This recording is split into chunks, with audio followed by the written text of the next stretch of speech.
నమస్కారం.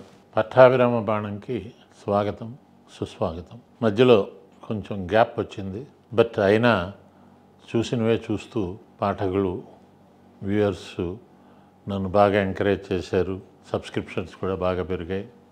మీ అందరికీ హృదయపూర్వక నమస్కారాలు. ఈరోజు మనం మాట్లాడుకునేది పాత సబ్జెక్టే, కానీ నిత్యం కొత్తదే.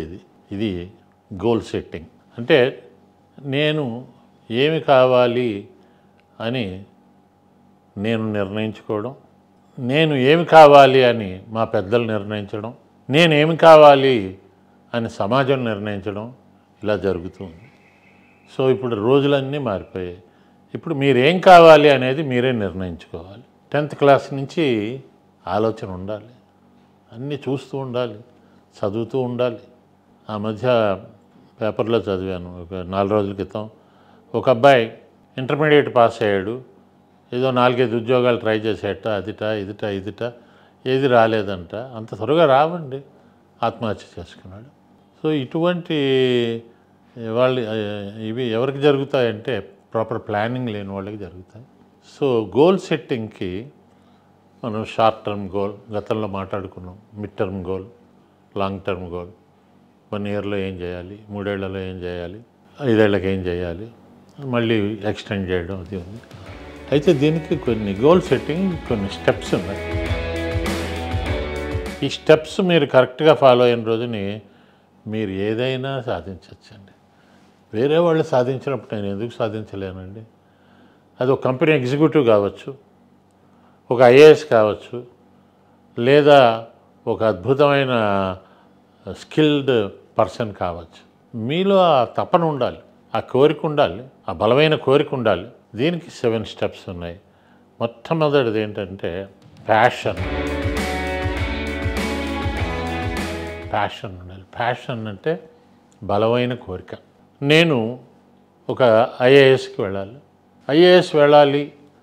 ఐఏఎస్ కాకపోతే ఐపీఎస్, లేకపోతే ఐఆర్ఎస్, ఇవే వద్దు, ఐఏఎస్. దీనికి వెళ్ళాలని బలమైన కోరిక.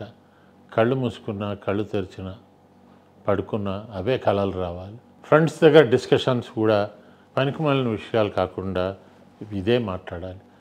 అప్పుడు బలమైన కోరిక అంటే అది ప్యాషన్ అంటారు, అంటే burning desire. So I must have that burning desire. Number 1. 8th class 9th class time నుంచే ఐఏఎస్ అవ్వాలనుకున్న వాళ్ళు ఉన్నారండి, 2 అయ్యారు. ఐఐటి అవ్వాలనుకున్న వాళ్ళు అయ్యారు, డాక్టర్లు అవ్వాలనుకున్న వాళ్ళు చాలామంది అయ్యారు. వాళ్ళకి ఎవరైనా హెల్ప్ చేశారా? పోనీ వాళ్ళ తల్లిదండ్రులు ఆ రంగంలో ఉన్నారు? ఏమీ లేదండి. వాళ్ళు చేసిన ఒక అద్భుతమైన పని ఏంటంటే, ఇదే పబ్లిక్ సీక్రెట్. దానికి సంబంధించిన పుస్తకాలు చదవడం, దానికి సంబంధించిన వ్యక్తుల్ని కలిసినప్పుడు లోతుగా వివరాలు సేకరించడం. సపోజ్ ఐఐటి ఎలా చదవాలి, దానికి ఎలా ఉంటుంది సబ్జెక్టు, దానికి మామూలు ఇంజనీరింగ్ దానికి తేడా ఏంటి, ఇవి 8th క్లాస్ వాడికి ఇంట్రెస్ట్ ఉండక్కర్లేదు. ఉంది అంటే వాడు డెఫినెట్గా వాడు ప్యాషన్. రెండోది ప్లానింగ్ అని. ప్లానింగ్ అంటే ప్రణాళిక వేసుకోవాలి. ఇప్పుడు నేను 10th పాస్ అయ్యాను, రైట్. నేను 11thలో ఏం చేయాలి, రైట్. సపోజ్ నా గోల్ ఈజ్ ఐఐటి, రైట్. నేను ఐఐటి చదువుతున్న వాళ్ళని, ఐఐటికి ప్రిపేర్ అవుతున్న వాళ్ళని, ఇంకా వీలుంటే ఐఐటి పాత పేపర్లు మీ గూగుల్లో దొరుకుతాయి, ఇలాంటివి చేయడం. 12వ దాంట్లో ఆ పేపర్లు ఆన్సర్ చేయడం 12వ క్లాస్లో. ఇవి చేసిన వాళ్ళండి నిజంగా ఆనెస్ట్గా మనం ఏదేదో అదృష్టం, దురదృష్టం, ఇవి అన్నీ నాన్ సెన్స్ అండి. ప్రిపేర్ అయిన వాడికి గ్యారంటీగా వస్తుందండి. వాడు ఇంటర్మీడియట్ అయ్యాక అప్పుడు ఆలోచిస్తాడు, నేను ఐఐటికి వెళ్ళినా, దానికి వెళ్ళినా, దీనికి వెళ్ళినా.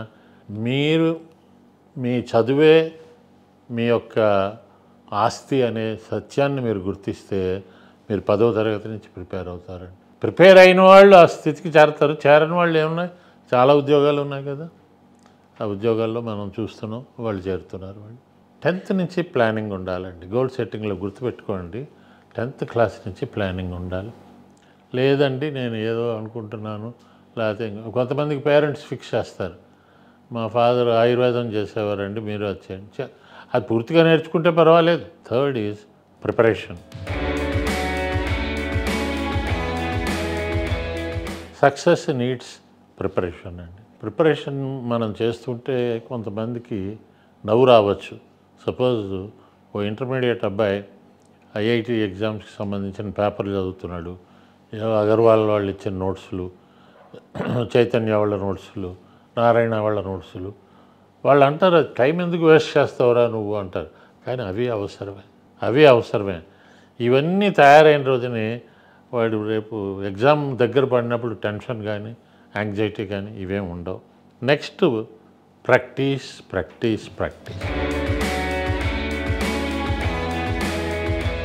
Practice makes man perfect. మనం ఇంక 12th క్లాస్ వచ్చేసరికి ప్రాక్టీస్ సీరియస్గానే ఉండాలి. అదే మీరు సివిల్స్కి వెళ్తున్నారు అనుకోండి, నేను అన్నీ చెప్తున్నాను, ఇటు 10th ఇంటర్మీడియట్ ఐఐటి సివిల్స్. ఈ సివిల్స్లోకి వచ్చేవాళ్ళు చదవాలనుకునే వాళ్ళు పేపర్ చదువుతూ ఉండాలి. న్యూస్ పేపర్ చదవండి, హిందూ లాంటి పత్రికలో ఎడిటోరియల్స్ చదవండి. తెలుగు పత్రికల్లో కూడా న్యూస్ చదవకండి, అది ఒక్కొక్క పత్రిక ఒకలా ఉంటుంది. ఎడిటోరియల్స్ చదవండి. Next problem solve.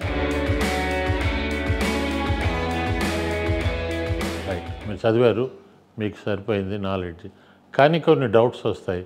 మీకు 12th క్లాస్లో మీ డౌట్స్ ఎవరికి క్లియర్ చేస్తారు?